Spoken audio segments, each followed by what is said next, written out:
If you could recommend me to do one yoga pose, which would it be and why? So there's one pose which is the Mahasana, the great pose. This pose includes all other poses. Let's see, anybody have a guess? Post what you think below if you're watching this. No, before I say it, I'm not going to say it yet, even if you're watching a recording of this. You can guess. If anybody gets it right, what do you win? You can't guess. Okay, you thought about it. Which is it? Right? Is it warrior pose? Right? Is it tree pose? There's so many good poses, but there's one pose that includes the benefits of all the other poses. So if there's one pose that you're gonna do, that pose would be headstand. Right? Headstand. Now, that's not really feasible for everybody. So I would revise that to say an inversion, like a shoulder stand, half shoulder stand, plow pose, or headstand. Right? What happens is the main thing that's going on in the yoga, if we boil it down to basic alchemy, there are two major currents of energy moving. One is prana, this upward flowing. Other is apana, downward flowing current.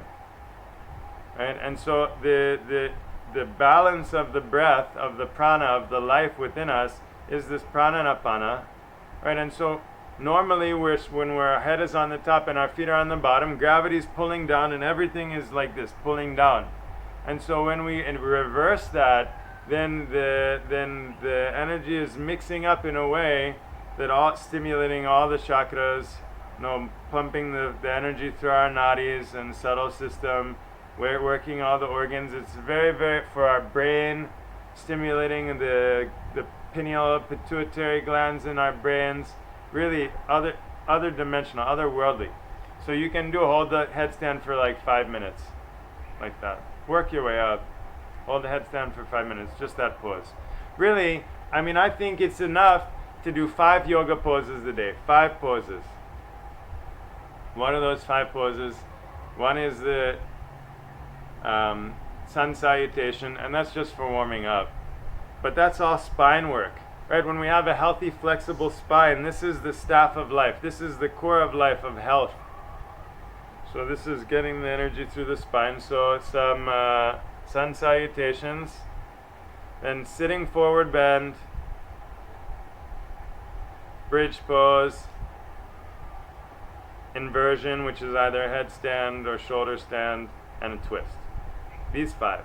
This is enough for balancing and awakening our physical, emotional, mental connection here. Every day. If we do that every day, those 5 for 1 minute each, and eventually 2 minutes each. 2 minutes forward bend, 2 minutes of bridge pose, 2 minutes shoulder, inversion, 2 minutes twist on each side. Right, so it's taking us maybe 10, 15 minutes, 1% of the day. 24 hours is 100%, 1% of 24 hours is 15 minutes. So these 5, we don't need to do 1,000 different fancy things, because what is yoga? This is so important. Can I be clear? Let me try to say this clearly. Right? Yoga is not performing postures.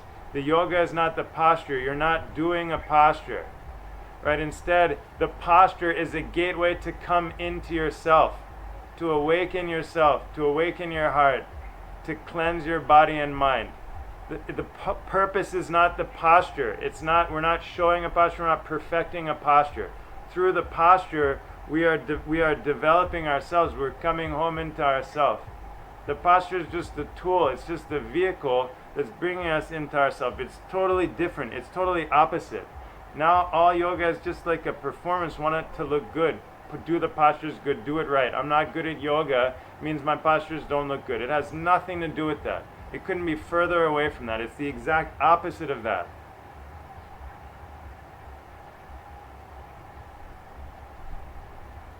So we don't need a lot. It's better to do less postures, longer time. Well, then we're awakening these deeper layers within ourselves, deeper integration. All these treasures, when we dig deep into the earth, we find so many treasures. precious stones and precious metals and so many secrets, like there's so many nutrients and minerals and so much more is buried deep within. So water, we want good water, clean water, we have to go deep. In the same way within us we have so many precious resources, so many treasures, but we have to dig deep.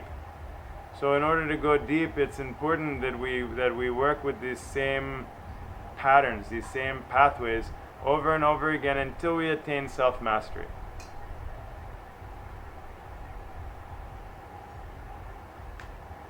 Right, of course, then we can do acrobatics, we can do gymnastics, whatever. That's fun, it's great, it's wonderful, it's exciting. But the important work, the real work, is this coming home into ourselves, awakening our bodies, hearts, and minds, tuning, integrating to live a creative life in the present moment. So let's be clear, what is yoga?